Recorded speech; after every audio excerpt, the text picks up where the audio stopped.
What a trip I'm on. It's believed he broke his fall by bouncing off the sides of the 324-foot shaft, and that air pressure in it helped slow him down.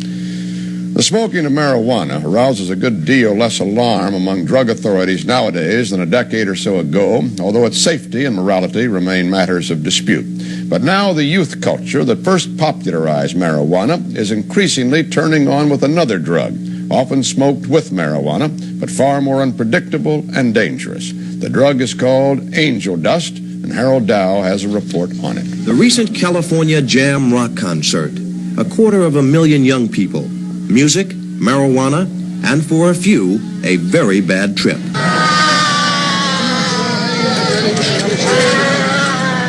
Of the 600 or so drug problems at the festival, fully half involved overdoses of Phencyclidine, PCP, street name angel dust. Increasingly the in drug among teenagers. Available from New York. I mean, you can walk into any schoolyard in Queens, Brooklyn, Staten Island, the Bronx, Long Island, and just walk up to somebody in the schoolyard and say, "Has anybody got any dust?" To San Diego. I enjoy smoking PCP. I like the escape from reality. You can get very good hallucinations on it. What did you take tonight? What did you take tonight, Tom? The trouble is, angel dust is so unpredictable, you never know when the hallucinations are going to veer off into outright madness. An overdose can produce horrible visions. There have been users who've gouged out their own eyes or chewed off fingers. This young man's angel dust trip nearly took him out a window. Being high on angel dust is,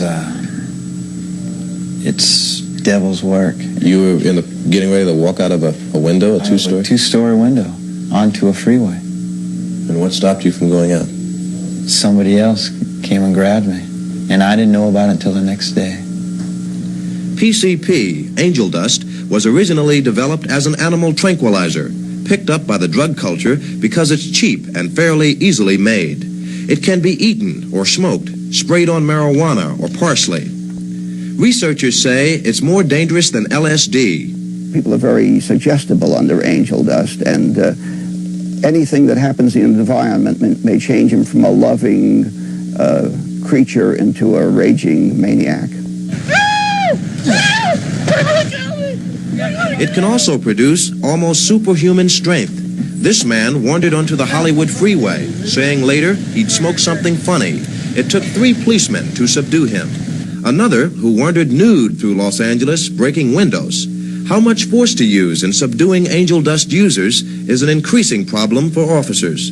I'm looking for some dust. Anybody got any dust down here? Dust? Yeah. An equally tough problem, drying up sources of angel dust. This is a buy on the streets of New York. A drug rehabilitation officer showing how easy it is. But I ain't with some angel dust. Yeah, that's what we was. Come on, I'll take you up here. Yeah. They got angel dust up here. And this is a drug raid in comfortable suburban Orange County, California. Among those picked up, this 12-year-old boy accused of selling angel dust. Have a search warrant. Get your hands up. Federal narcotics officers tape these arrests. From their standpoint, angel dust is a drug that's hard to stamp out because it's manufactured in kitchens and garages all over the country. Chemically, it's not that hard to make. The ingredients readily available from pharmaceutical supply houses. $100 worth of chemicals can make a pound of angel dust worth $4,000 on the street. Legislation is pending in Congress to make it harder to buy the chemical ingredients. And in Los Angeles, called the angel dust capital of the nation by authorities, police are warning teachers that the average age among users is now 14 years old, and that it can be a tough habit to break. It's hard to say whether or not it's physically addictive. I have talked to people who just can't quit. That's what they say. You know, I know it's a terrible drug. I know it's not good for me, but I just can't stop using it. She was at a party. Hospitals around the country note an alarming increase in cases like this. A young woman in New York suffering from an angel dust overdose. The lucky ones that are hospitalized can survive, but hundreds of others have not, dying either from the drug itself or drowning or killing themselves under its influence. And authorities fear that until more are warned about its effects and more is learned about how angel dust works, it will carry increasing numbers on a one-way trip to the morgue. Harold Dow, CBS News, Los Angeles. You are about to learn of a new and dangerous drug that many teenagers are using. It is called angel dust, or PCP. It has only one legitimate use, and that is to tranquilize wild animals. Now, however, it is being mixed with marijuana and smoked. Parents, and especially teenagers, should watch this broadcast, for many teenagers are experimenting with this deadly drug, thinking it to be harmless. But Dr. Diane Sexsmith, head of the emergency unit at Harlem Hospital, knows otherwise. The most frightening thing about usage of angel dust, or PCP, phencyclidine, is that the side effects of it, when it does not produce the normal, predictable marijuana-type high, are that the side effects can be quite dangerous. The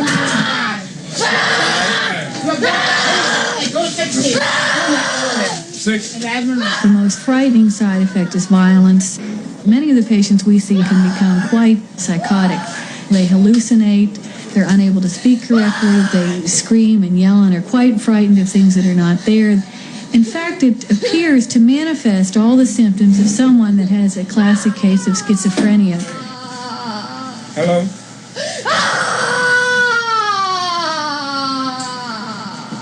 In terms of long-term effects on the patient, it's probably the most dangerous drug I've ever seen. Just as dangerous or more dangerous than heroin, with its potentiality for long-term effects or death, because we do have some evidence that there might be long-term brain damage.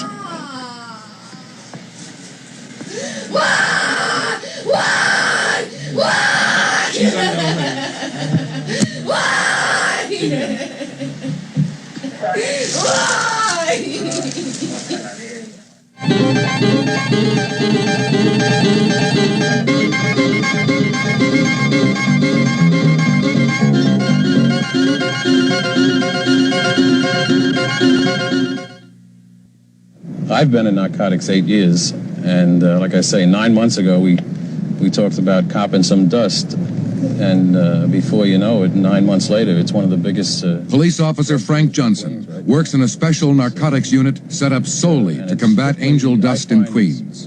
It's your middle-class white, it's in your schools, it comes from some of your better neighborhoods in Queens, Middle Village, South Ozone Park, Richmond Hill.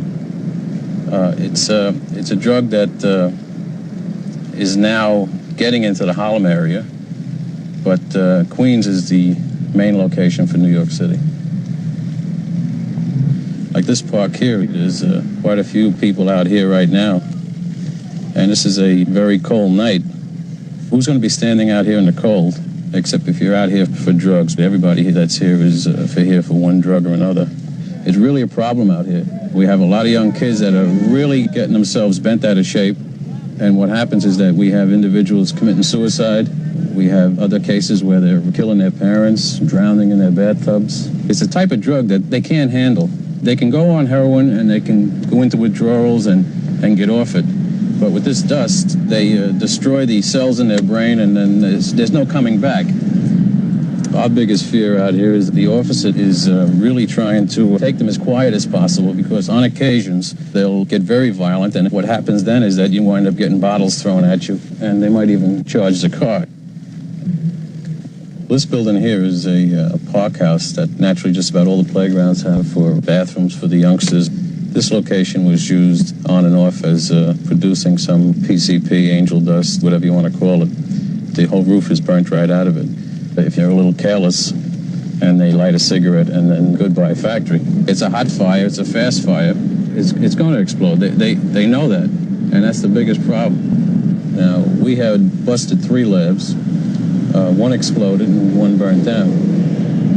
The district attorney's office is really pushing to bring the crime up, and eventually they will. They have to, because it's dangerous. It's a bad Stiffening the penalty for angel dust sale will help, but will not cure the epidemic, as long as young people remain unconvinced of the drug's potential danger.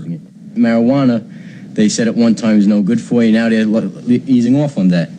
So people, I think, don't know what is good for you, what's bad for you. The government says everything's bad. but you don't know about it. To overcome youthful skepticism, Queens District Attorney has invited student leaders from Queens high schools to discuss the drug. Irv Simmons, staff member from Phoenix House Rehabilitation Center, introduces former angel dust users. It's a horrible drug. I know that a lot of the people that I used to hang around with that were using PCP have died, been raped, are in jail. My girlfriend, who was 14 years old, and she did jump out of a window. I got very, very upset about that.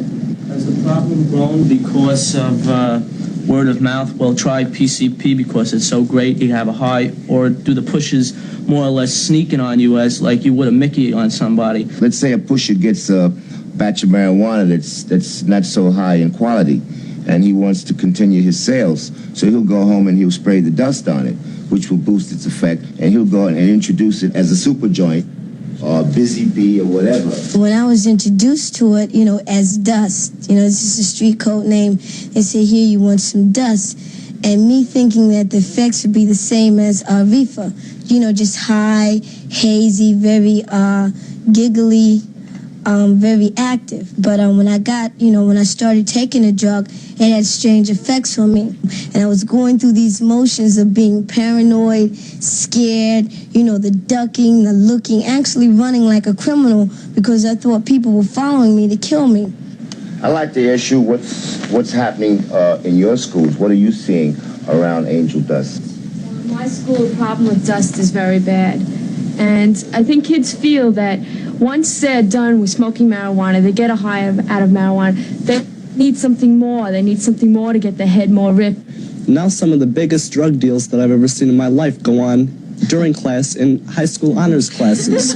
And it's unbelievable. You sit here and people are selling pills and saying, well, I've got some really nice dust here. You want to be turned on to a little of this? And people smoke in class. But I do think the attitude of not only kids, but of parents and adults has really changed also. You're not just finding, 12-year-olds sneaking around the bathroom smoking reefer. You're finding people, adults, your parents at parties going out and smoking a joint. It's true. It's really true because it's much more accepted. I want my friend a nickel bag for Christmas, as a Christmas present. Now, we smoked that, and I think it might have been dust. I didn't know it was dust, and I like what she said before, you feel heavy. Yeah. So I come home, my mother takes a look at me, she says, what's wrong? I said, nothing, I'm just tired, and I look in the mirror, I'm pale, and I'm white as a sheet. And next day I told her what I did, and then, she said, that's the way it goes, you shouldn't be doing that thing, it's not good for you, she gave me the whole 4-hour speech. The former drug users are not amused. It's cool you smoke reefer and you accept that, and you really don't see a problem with it, and your attitude around it is it's okay. Which takes me back to what I was saying before. Yes, it might be cool. I'm not even speaking about you just smoking the reefer. It's the habits that you pick up after. Following the meeting, the Phoenix House team talked more about the habits that are picked up after marijuana use becomes casual. And now we have an influx of this highly potent, very volatile, very dangerous substance. And the most common method of using it is to smoke it. This kid is no longer smoking a reefer on the weekends. This kid is fooling around with a really dangerous thing. I'm looking for some dust. Anybody got any dust on it? Dust? Yeah. Unlike heroin or other drugs, angel dust availability does not depend on foreign harvests or smuggled shipments. Angel dust is a synthetic compound, easily cooked from ordinary chemicals. Even a high school student can learn how to make it. Therefore, it's hard to control. Irv Simmons of Phoenix House demonstrates just how available angel dust is. He tries to make a buy on 14th Street, while Ion films with a hidden camera. Got some smoke. Like what? Some dust. Like what? A couple of joints. I'm gonna tell you where you can get some good reefer, mister. But you got to go to 10th Street, all right? That's the Super J. This is the reefer bar. I'm not gonna put you on no job. A lot of reefer in between, but I'm trying to reefer it out. Yeah, but my man down the street, they got some straight smoke, you know. All right. But I ain't with some angel dust. Yeah, that's what we was. Come on, I'll take you up here. Yeah. We got angel dust up here. No, I understand what you're saying. I'll take you right up here to the park and get you some angel dust, all right? I'll give you a little change, man, all right? Angel dust is easy to get than a pack of cigarettes, man. That's how easy it is to get it. I mean, you can walk into any schoolyard in Queens, Brooklyn, Staten Island, the Bronx, Long Island, and just walk up to somebody in the schoolyard and say, "Has anybody got any dust?" These young people are residents of a therapeutic community for drug users at Queens Hospital. All have used angel dust. The speaker manufactured and sold it. He tells of the high profits. It's costing them maybe $300 to make 10 pounds. They sell the pounds for $2,000 each. Figure it out. Right before I came into the program, beginning of the summer, friends of mine were cooking angel dust as far as, you know, making it to sell out on the street. And cops came to raid the place where they was making it. Somebody threw a match and blew the whole thing up. My friend got caught in a fire and got burns all over his body. You know, there's a lot of this stuff scare you? That's what I'm saying. You know, it didn't scare me at first until I started experiencing very bad experiences and seeing my friends, one getting committed to a Creedmoor, another one going to Phoenix House, another one killing his mother and father, another one killing himself. That's when it started scaring me, man. Your friend that killed himself. That was in the newspapers, wasn't it? Right. He was from Maspeth. I just really can't believe that there's such a big, you know, demand for it, because to me it just seems like it's such a wild, you know, the experiences aren't even good. I'm 20 years old, so most of the people I hung out with were 20 years and older. The only way I got to know the younger kids, as far as 16, 15, 14, 17 years old, was I met this one kid and had him deal it for me to his friends. And his friends enjoyed it so much that, you know, this kid couldn't knock on my door enough to get it. He was always selling out. And next thing I knew, I turned around and people from other neighborhoods were getting in contact with me and my people. And it was like, you know, now most of the friends that I was dealing with either are dead or they're in jail or in TCs or in nut houses. And like, the money that was involved in it overtook all the other pain it could cause people. I mean, the money was there. Money was so much coming in. I didn't even think about how much it hurt other people or how much it hurt myself. I really need help from anybody. Anybody. James. This young man is high on angel dust. His mother brought him to Harlem Hospital when he became violent. Without that, he's good. But the minute he get it, you know it. He just go crazy right out of his head. One night when he was like that, he walked to the front window in my room and put his fist straight through the glass. And we had his foot up, looked like he was going to jump out. And I ran and we pulled him back. But it's something has to be done. This is what the street brings to you. And some people say sometimes it's the parents. It's not. This boy's had a good home, a good life. Not way up, but average good. But this is what happened. And now he need help in the worst way. But you don't know who to go to. And when you go to someone, nobody says anything. They send you here, they send you there. Because I've been to a couple of places, and all they do is give you the runaround. So there's no help for you. Just when somebody find you dead in the house sometime. You cannot sort these things out by yourself. You need places like this. You know, because essentially... Help is available. A number of programs offer encounter sessions for drug users and their parents. This one at Queens Hospital is led by Dr. Cuthbert George. I would use drugs to block out what people were always telling me what to do. You know, and I didn't like, you know, in other words, treating me like a little kid, you know, and I didn't want to be treated like that. Tonight, this young man and his mother work on establishing better communications. You're actually functioning as a team. Right. but I didn't want to believe that. So what I would do was all, things they'd be telling me, I would block it out by using drugs. Do you think your mother realized that? Recognized that she was treating you as a kid? I don't think we were as much overprotective as we were frightened for them. Having seen them come in on drugs, especially our generation didn't do this, and it was a very frightening experience to have your son fall into the house. The point I'm trying to make is, from day 1 to 16 years old, you were making all my decisions and thinking for me. Now when you send me out at 16 to say, okay, you're gonna let me try to grow up myself, I don't know how. You understand what I'm saying?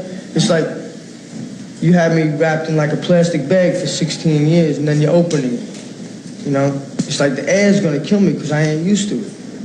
Jeff, may I say something? I think the hardest thing in the world for a parent to do is to know enough love to let go. That's the hardest thing. And when to let go. And when to let go.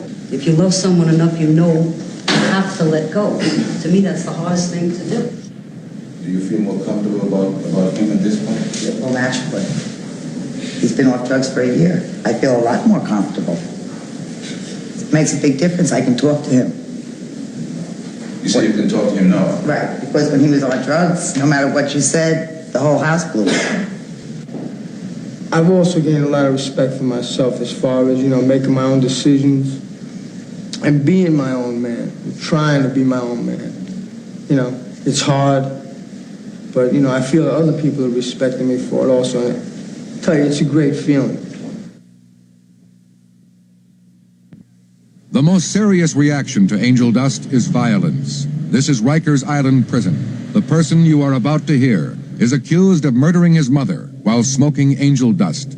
He does not remember doing it. Something to get you high, nice high. Everybody was smoking it. It's like a new thing, And now, since I've been here, I've been reading a lot about it. It's crazy. A lot of people do different things. Kill itself. It's just crazy.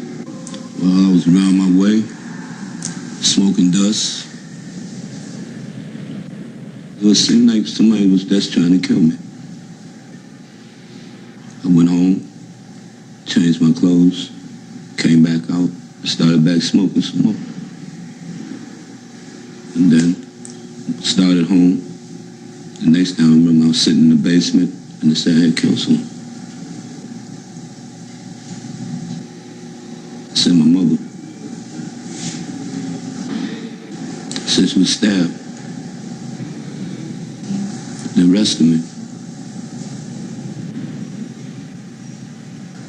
Nothing never happened like this before to kill or hurt anybody.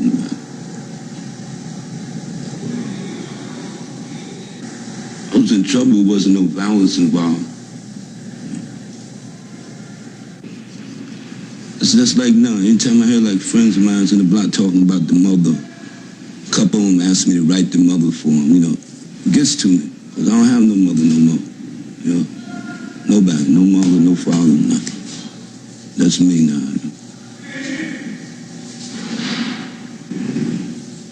Just thinking, every day, same thing, same thoughts.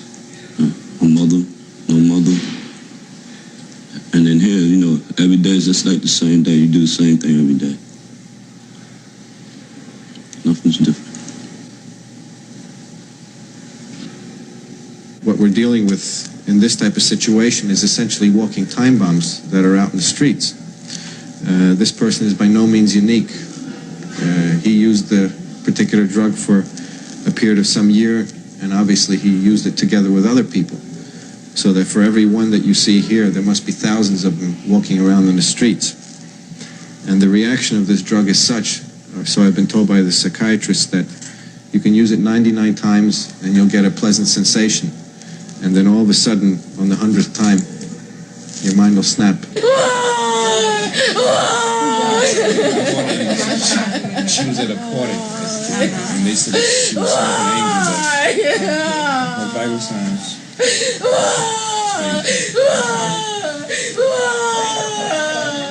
our clothes? Can we get a nurse in here and get our clothes off? Hey, what's your name? What's your name? Okay, listen to me. I'm Dr. Beverly, okay? We're going to take your clothes off and just examine you, okay? Just relax. Okay. Could I also get some restraint? Some restraint. Okay, this is a lie. No, don't scratch me. Come on, let her help you. Tell him I'd like him to restrain our other hand. I'd like to restrain our right hand. I'd like a nurse. Yes, I'd like a nurse. Let me go. Let me go. I won't hurt you. Let me go. Let me go. Okay, I won't. But you have to let my hands go. I don't want a needle. No, I don't want a needle. Okay, just fine. Just lay down. Lay down. Fine, I don't want a needle. No, we're going to help you. I don't want a needle. We're going to help you. I don't want a needle. I don't want a needle. No, I don't want a needle. No, please don't give me a needle. Ah! Okay. Well, we were at the movies, that's all, and I asked her, did she want to come to a party with me? She said, yeah. It was a couple of my friends standing there, and they were going to catch a taxi cab down to 123rd Street to get some dust. And so we got in the cab with them and went right along with them. And we came back to the party and smoked one joint, and that's when it all happened. She just started bugging out. I cried because it wasn't funny. You know, I'm never gonna bother it again. And I just want all the rest of these young brothers and sisters out here to know what it will do to people. That's all. Because it took this to make me listen. I guess, you know, some people have hard heads. You know, they got to go through it before they start believing. Out in the street, we hear about people bugging out off of dust, and we laugh and fun and game about it. But now I realize that it ain't no joke. It ain't no joke at all.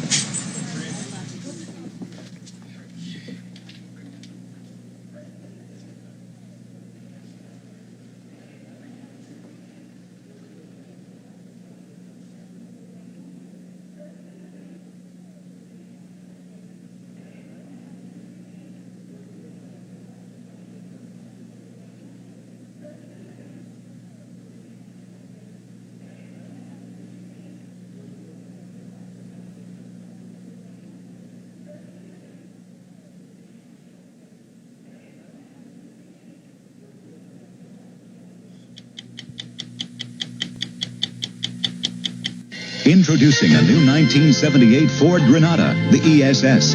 Can you tell it from this impressive $20,000 Mercedes 280 SE? Granada. Mercedes. Granada. Mercedes. Granada. Mercedes.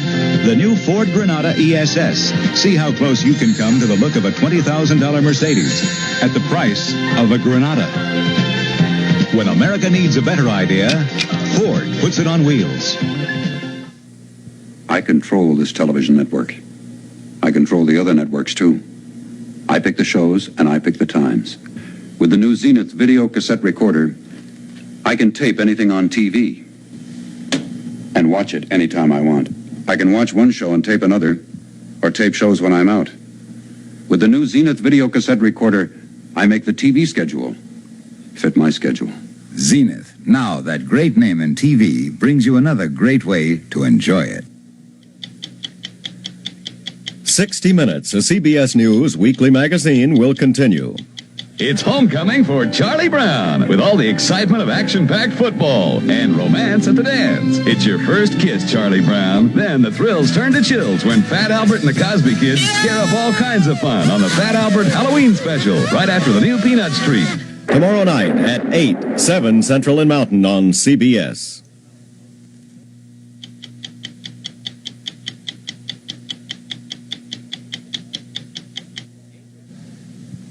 Angel dust is PCP, Phencyclidine hydrochloride.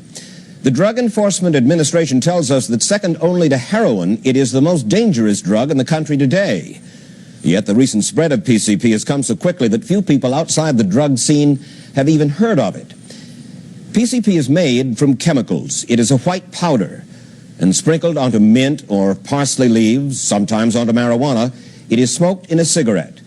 In heavy doses, the drug numbs the senses. So effectively, the time was doctors wanted to use it as a surgical anesthetic. But in the street dosages now common, the drug propels the user into a world of hallucinations within a couple of minutes. It can also trigger uncontrollable violence. Law enforcement officials around the country report its use is approaching epidemic proportions. The county fair at San Jose in California, a burgeoning city that has been dubbed by narcotics officials the PCP capital of the United States. Hereabouts, PCP is sold by the individual cigarette. It's known on the street as Crystal or KJ. Narcotics officers who've seen how dangerous its users can become are concentrating on putting the sellers out of business. You're under arrest. Stay cool. What's this? Stay cool. Police, put your hands on the hood of the car. Just sold to narcs. From a small van, we watched as undercover narcotics agents made a buy. The local rate for one PCP cigarette, $10. It's cool. The drug is so powerful that just one drag from a cigarette can get a smoker high, and 5 or more persons can get high from just one joint. Officials estimate there are over 500 of these dealers in San Jose. Yeah, sure. They arrested 4 that night. There's cops all around. You're under arrest. Police, narcs. But by all accounts, nothing has stopped the market from growing. Not even the threat of a prison sentence that can go as high as 4 years. Undercover narcotics officer Ted Keach. We have a lot of people that we're arresting, not only using, but selling PCP that are your middle class kids. They're coming from good middle class homes. They decide that by smoking PCP, they can go into a high where they completely lose track of reality. They completely escape from whatever problems they may have. A lot of it also is peer group pressure. You have so much PCP abuse in this area that it's hard for a young kid, say 16, 17, 18 years of age, not to come in contact with it. The problem is worst in San Jose's Chicano community. 3 users who are under treatment because they can't seem to get off the drug by themselves are Guy, Geneva, and Rosie. Where, I do as much as I can get a hold of, as much as I can afford. You mean once a day? 4 times, 5 times a day if I can afford it. It's a trip. It plays with your mind. But does it play happily with your mind? To me, it does. Depends. It makes you feel, like dancing and everything, It all depends on the mood you're in, Yeah, it depends on the person, too. And it depends on the person, Well, I just like the high. I like the way it affects me, what it does to me. What? Well, I just like to be, bombed out of it. A dream world. The trouble is, the user doesn't know where his habit can lead him. The effects of PCP are at best unpredictable. While some can handle it, others cannot.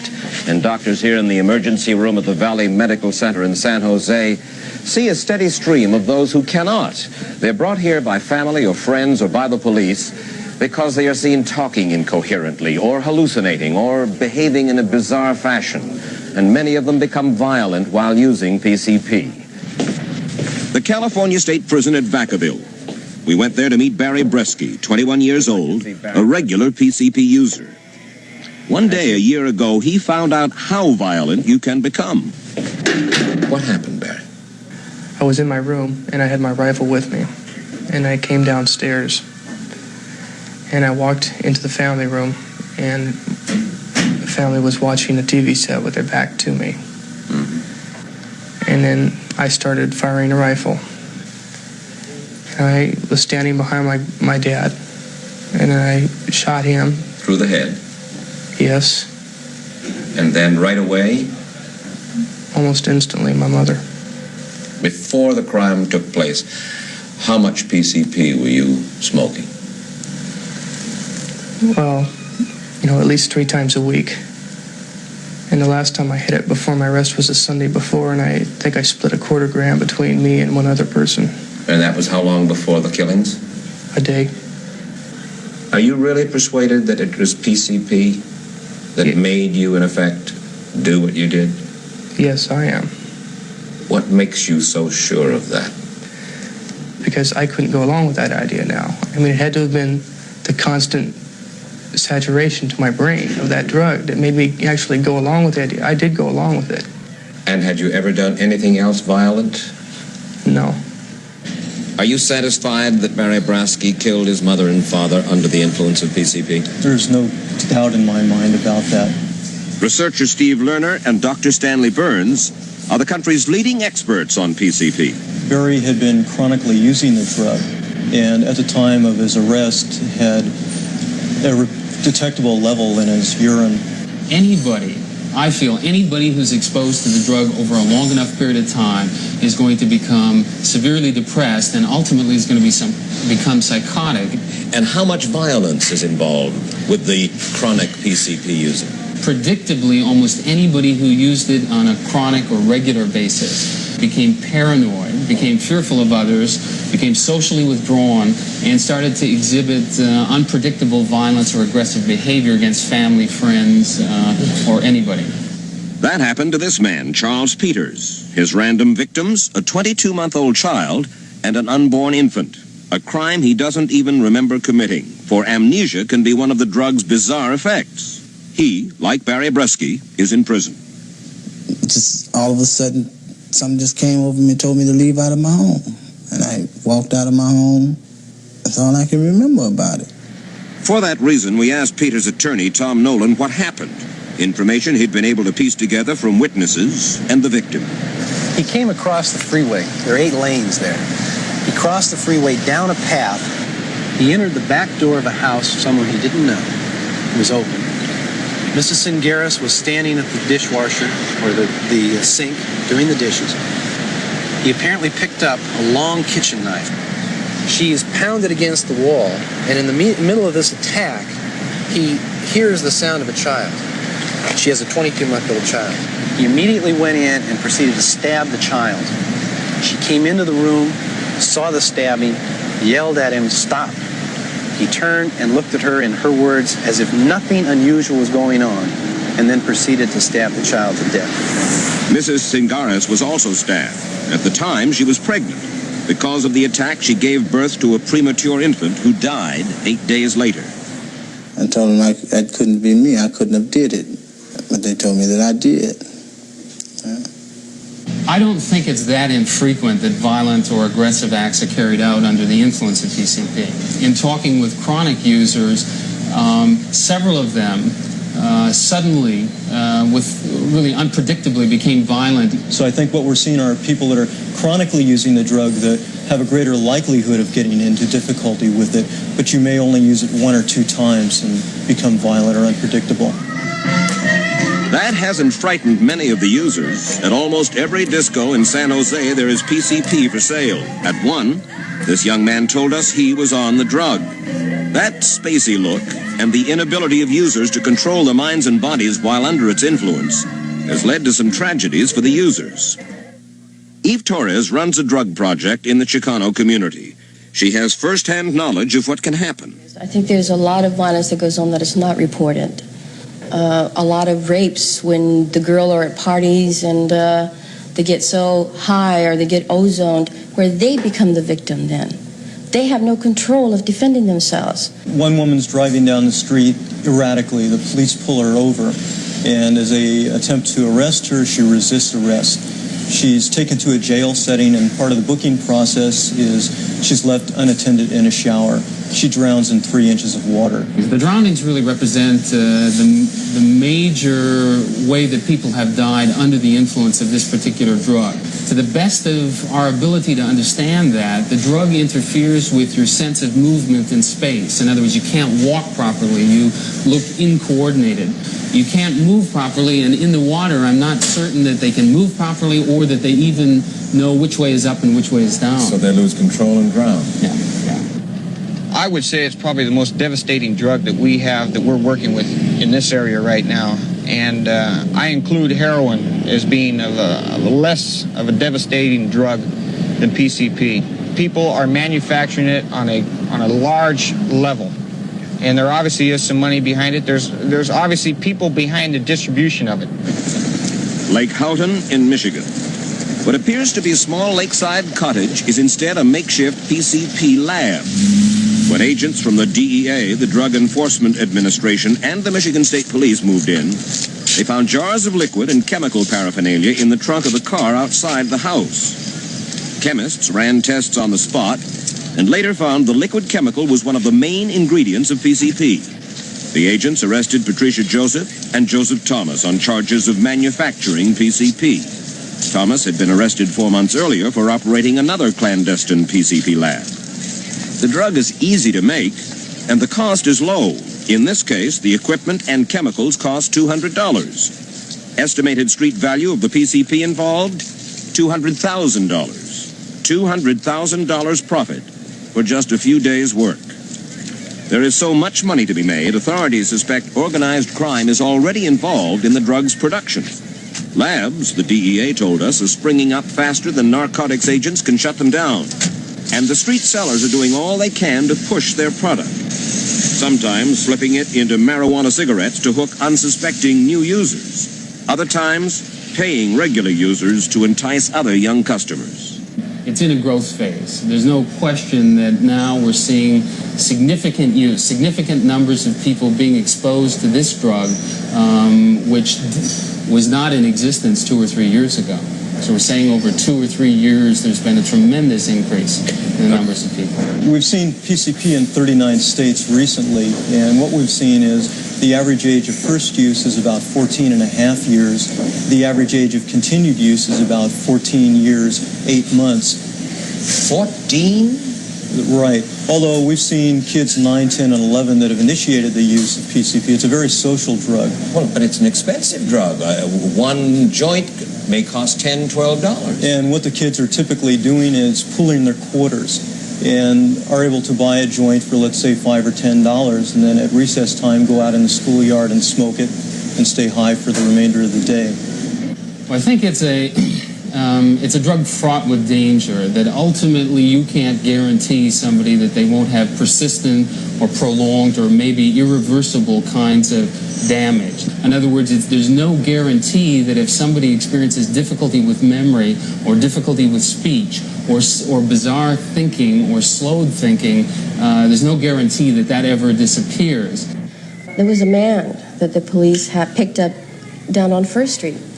And he was acting very crazy. He was very hostile, very angry, was breaking windows. So they took him to a cell and they booked him in.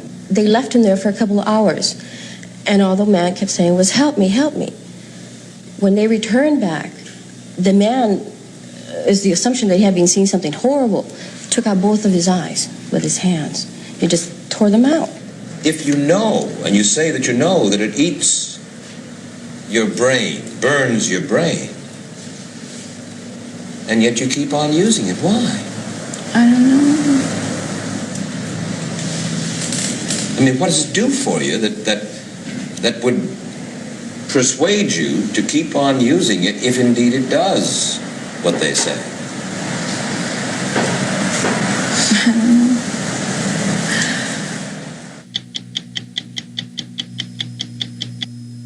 Chris Williams, the sedan look. Chris Williams, the wide-open MG midget look. Mary Dale, the closed-in economy car. Mary Dale, the wide-open MG midget look. The MG midget is the lowest-priced true sports car on the market, but it's also pure fun to drive. Wide open. It's a whole way of life. Chris, you look different. You look great. MG midget from British Leyland. The smoke detector system in this hospital is made by Pitway, the largest producer of home alarms. This hospital chose professional protection for its patients. You shouldn't settle for less to protect your family. When you buy a smoke detector, get First Alert. First Alert is made by the same people who have been protecting hospitals, schools, and homes like yours. They're the pros. First Alert. This sound could save your life.